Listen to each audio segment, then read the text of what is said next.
there was a way in which cutting in 16 really made you know the footage so intensely. My God, if you're going to take out one frame of audio, really, really hard.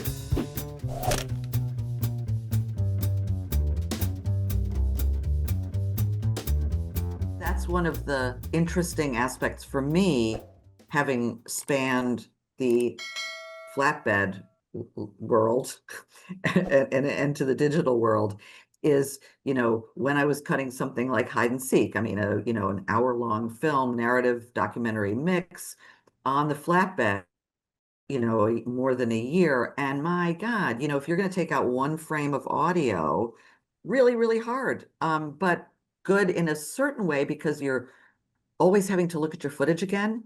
If you've got a shot in the middle of a reel, you've got to like run it through the flatbed till you get to it. So you're kind of seeing everything else.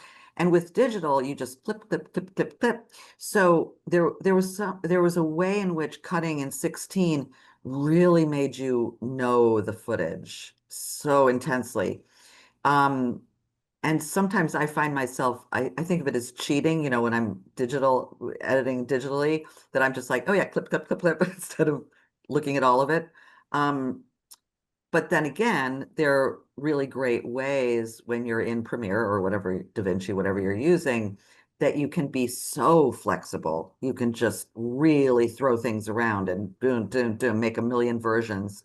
And so, I try to make the make the most of whatever that the technology is offering.